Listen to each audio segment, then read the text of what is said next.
Hi, this is RGK and I'm showing you Alwa's Awakening by Elden Pixels. So this is a Metroidvania, just like Hollow Knight that I tested recently, and it's also a puzzle platformer. So it's not an action, I mean it has some action, but it's not an action platformer like Hollow Knight was. This one puts much more focus on its puzzles. So as you can see here, I'm trying to solve puzzles with some boxes, and I usually don't like these sort of puzzles because you have to push boxes for a long way and it's kind of boring. But here in Alwa you can just summon the box where you are, and it makes a big difference because then it's more about like thinking where to put it and when, more than actually just having to push and wasting time like this. So it's more likely you think, you do it, rather than you think and then you have to spend a lot of time. Okay, I need to kill that bad guy here. Missed. So yeah, you can attack with your staff like melee attack, or you can use this like lightning attack, but it's you get it much later in the game. Alright, so here this is another power that you get with your blocks. They can like float on, like slide on the water, and it allows you to reach a farther place, so you cannot do it at the very beginning. So here, yeah, this was the map, and I need to go up, and now I use my second power, so the bubble. Again, it's upgraded. At the beginning of the game it doesn't go very high, and actually it flickers before disappearing because the game wants you to know that yeah, it's time to leave your bubble.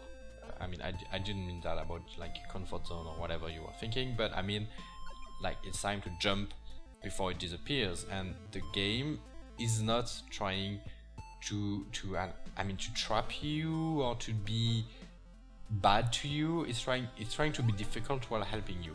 So I'm gonna give you another example here, right here. Here you can see this block. I fell. This is a block that the game put there. It's not a block that I summoned, the one on the left, and you can see that its placement is a bit weird. It's like between big box and small box. It's not even like in a regular place. So you know, if you have OCD, or even if you don't, like this block is bothering you, you don't want to exactly jump around it. I mean, you could, but what you want to do is to push it. And see, actually it was like a transparent surface. No, not transparent, but like items can get through it.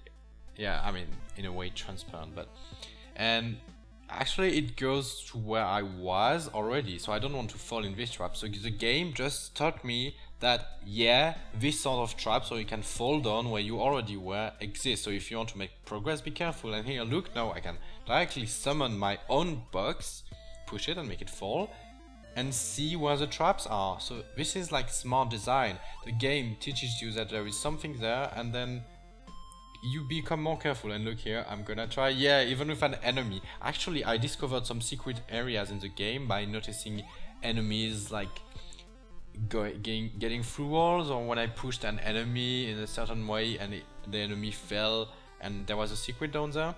So here, whenever an enemy is like walking on the surface, it's safe, but if not, I'll have to prod it. Okay, so this is something else. This thing prevents me to use my bubbles, and actually there are some areas in the game where the game wants to teach you a new skill and it makes it so that you cannot get out of the room if you didn't learn that new skill. So this game is very good at teaching you stuff, and this is usually the sign of very good level design. And I would actually put this game on par with at least Shovel Knight. And even more so, I think that some of the dungeons in this game are on the level of the level design and like game design and teaching you and solving puzzles on the level of Zelda. I mean, I don't know about Breath of the Wild, but like the older Zeldas where you had like big dungeons, some of these little like rooms with traps and little tricks and so on. And this game is just like this, except it's more like a platformer game, but it's exactly like the sort of Zelda things that Shovel Knight and Zelda do. really amazingly good design in this game. And here, look at the blocks, useless blocks. Well, actually I can use them as shields. And in boss fights, actually you can use these to shield some of the attacks, but then you use the bubble to get into a higher place, and then you attack with your lightning and so on. So there are some boss fights that require you to combine all your powers. Not all the boss fights are good, but some of them really are. So this is a very smart game with a very strong level design, at least in the first half of the game. I'll talk a bit more about the second half later. So you have some teleporters, just like in most Metroidvanias. So let's go back to kind of the beginning of the game. So the beginning of the game, so when you start, like the first half of the game, oh yeah, just this is a save point, so you have to activate this. You can see on the map all the blue flames are save points, and the W's are warps, teleporters, and the skeletons were boss rooms. So when you start the game, you see the big areas around you. You cannot reach them yet, but you see them, so you know this is a Metroidvania. I will be able to go there later, but not right now, unlike in Hollow Knight. That's a big difference. The game funnels you in a specific direction at the start, so you don't feel like it because you see all the paths, but you cannot take them yet, so you're still being guided by the game. And that's really well done, because in Hollow Knight you're completely lost when you start, while here, no, the game is guiding you. And even when you meet the NPCs, so the non-player characters, they are not like bothering you about that backstory. Actually, the game barely has any story at all, but the NPCs are not telling you about themselves. They are telling you relevant things to your quest, like, oh yeah, if you want to go there, you'll need this and this, or if you need to push east, or you need this and that. And it's actually good because it's some guidance to the player that was completely lacking in Hollow Knight. So this is one of the reasons why actually I enjoyed playing Alwa much more, among other reasons, is that this game is actually smarter in how to guide the player and how to make you have a meaningful time with the game. Yeah, sure, the story is not very developed, the characters as well. I mean, Hollow Knight didn't have a big developed story, but lots of hints and a bigger story, while in this one not really. And of course the graphics were much better in Hollow Knight. Here it's 8-bit. So 8-bit is more like the Nintendo, the first one, Famicom, the NES. It's not like the Super Nintendo. And to be honest, I'm not very fond of 8-bits. Even the music, usually I'm not very fond of 8-bit, but here, listen to this one, it's really good.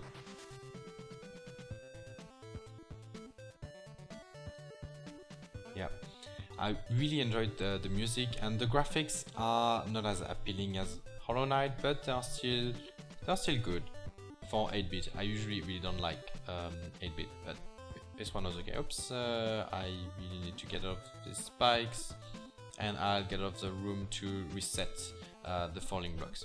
Yeah. Okay, so you have some guidance in this game, unlike Hollow Knight. Also, if you can access a dungeon, it means that there will be something that you can find in there.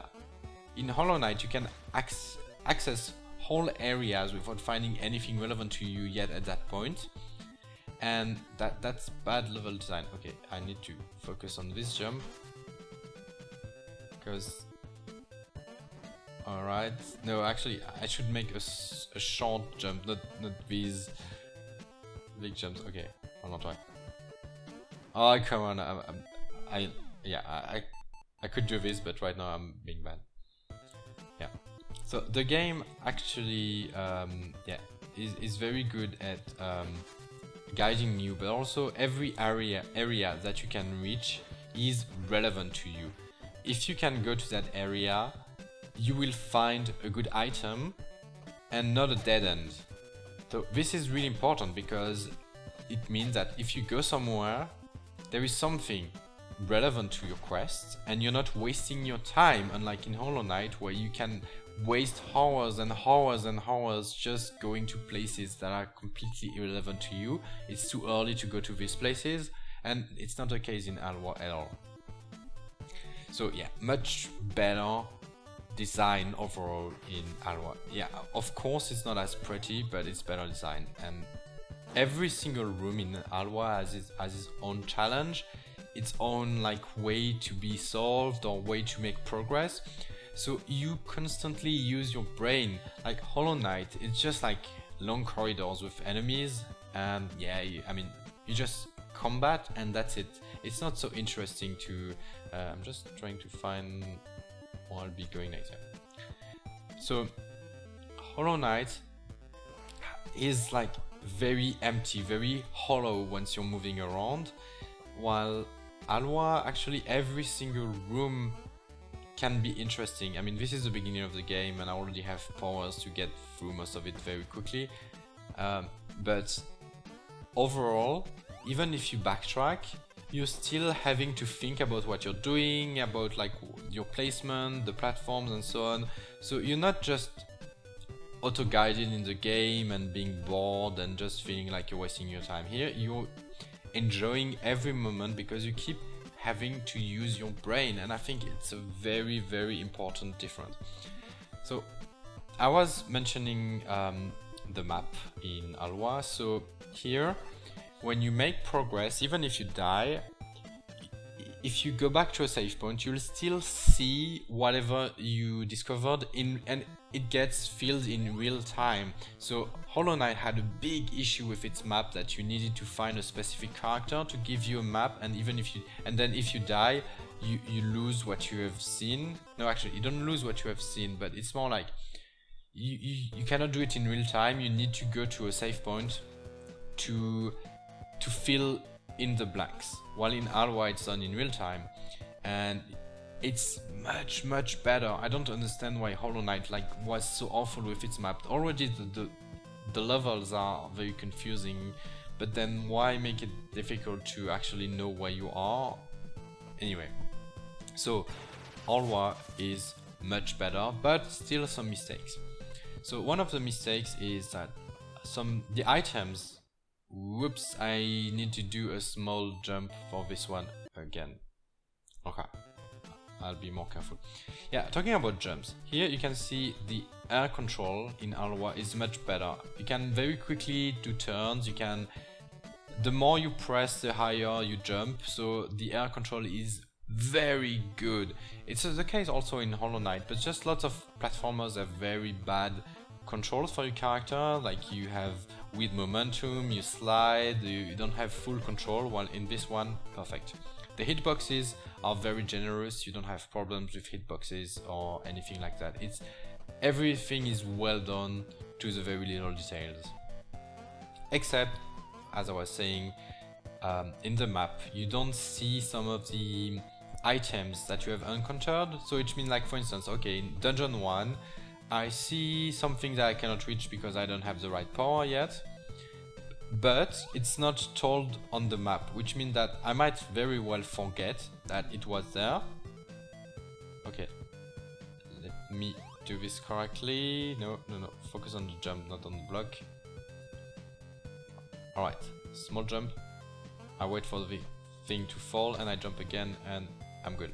Yeah, so sometimes also, yeah, you don't know that you should go specifically to this place and use this power that you acquired, and yeah, it can be a bit of a problem. It's better when the map shows you that you missed something and you should go back there at some point. Similarly, you can, there is a part of the dungeon that you cannot progress anymore, make progress anymore, because you will need another power. So then you move on to the next dungeon, and then you acquire a new power and you decide to go back to where you couldn't go before, but you don't remember exactly, was it in dungeon 1 that I needed to get the power to slide on water, or was it in dungeon 2? So you go there, you backtrack all the way to the end of the dungeon, and you're like, oh no, that was the wrong power, I need to go to the other place. So This happens a lot in the second half of Alwa, while the first half is perfect. In the second half, sometimes you kind of like guidance. You don't remember exactly with which power you should go where. And another problem with the second half of Alwa, besides that it's more confusing than the first half in terms of you don't know where to go, is so the first half is quite slow, but the second half like requires like timing. Just like here, what I just did is like I had to jump and use a bubble in when I was jumping, and then go to the next part. So the first half is very, you can take your time to think and to execute what you want, but the second half of Alwa is much more hardcore, much more demanding on you, on being really quick. It's not like you need quick reflexes in the sense that lots of enemies coming at you and you need to quickly go in a direction or another. Here it's more like you need to think, but even if you know what you have to do, you will need to be cute and execute it with a series of like difficult mid-air jump, using your power in a difficult mid-air jump. So the second half of Alwa can be very, very difficult, and I think it will put off quite a lot of players are not so good at like platforming, because here is like very hardcore platforming while having a puzzle element to it. But still, I mean, I guess it's alright because the difficulty needs to ramp up toward the later stages of the game, which it does in here, so it's doing it quite well, but yeah, still. So here I'm showing you like that you can sometimes push a block, and after you push a block, there are some obstacles on your way, so you cannot like keep being on the block, and you need to go up and use your bubble and avoid an obstacle, and then go back on your jumps that you are pushing.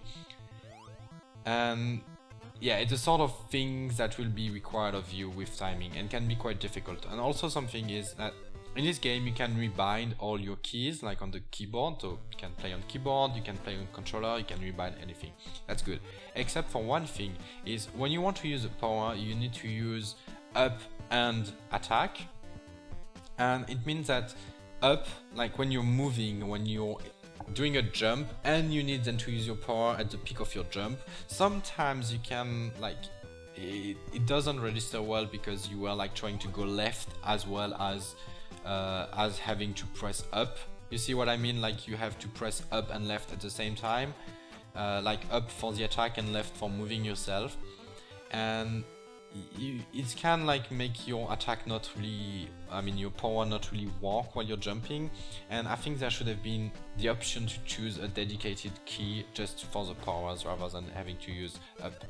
So here you can see if I push this block to the left, maybe that's where I could be going, but no, here the block gets stuck against the wall, so this is not the right direction, so I have to go up. So I could go up on the water, or I could notice that there is something different on that wall ceiling on top of me, and actually yeah, so it's one that I can get through and reach another area. So this is something that happens quite a lot in this game. Lots of invisible like transparent or however you call them of these walls, and you can usually find hints on how to reach areas. Like you will see in a room, you will see an item that you should get, but you don't know where it starts, so you guess it must be in the room that is connected or something like that. So there are lots of hints, but it's not always easy to find these like hidden walls. It's not, I didn't think they were too big of a problem, except for one thing. Is like when you have two connected rooms with a hidden passage between them, the map doesn't update to reflect this, which means that you should be able to go from one point to the other, but the map doesn't show it. So sometimes you forgot that you could do it, and you try to find a way back in the dungeon, and you don't remember that you could go from one point to one point, so you choose another route while you could have taken this shortcut. So this is a slight issue.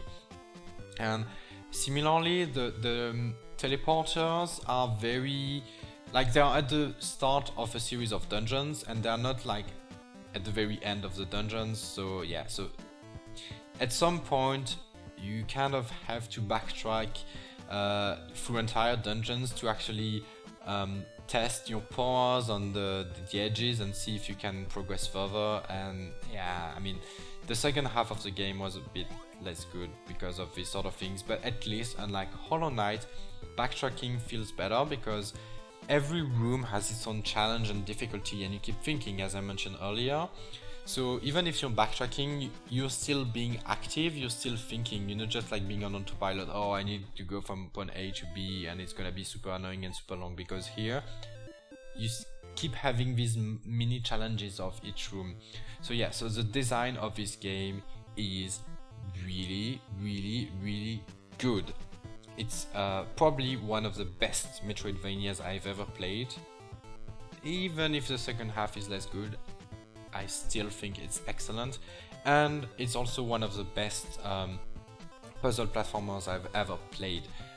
Really, every room, the design is so good, and with this power. So I usually like when you can double jump, when you can wall jump and so on, but here it's actually very good because you keep having to think in terms of the platforms that you create yourself. It's a bit kind of, it's not exactly emergent gameplay, but almost in a way that you can maybe have different ways to solve an issue. Will you put a green block? Will you put a bubble and so on? And then you get better at guessing the right things to do, and the game teaches you new threats and new dangers and so on. So really very good puzzle platformer here. And the fact that you can summon your blocks instead of having to actually push them all the way is excellent. I mean, no, I don't ever want to play a game where you can only push blocks and not summon them. Yeah, I mean, I don't like this sort of games based around boxes most of the time, except if it's just one or two places, just like here on Hollow Knight, then it's fine. So I guess the story I mentioned is not very important, but you might want to know the length of the game. So it took me a bit more than 10 hours to finish it, so it's a perfect length. It doesn't overstay its welcome like Hollow Knight clearly does. So this one is like very good self-contained game, not too long, not too short, really good. I put it up there with You Have to Win the Game in my favorite like platformers and slash Metroidvanias. I mean, yeah, that's an entire genre. And yeah, I mean, it's a really good game. I recommend it because Hollow Knight, for me, it was a drag. I suffered through it to actually progress, and I gave up before the end. While this one, I finished it and I had pleasure all along. So yeah, I hope you enjoyed this video. Bye bye.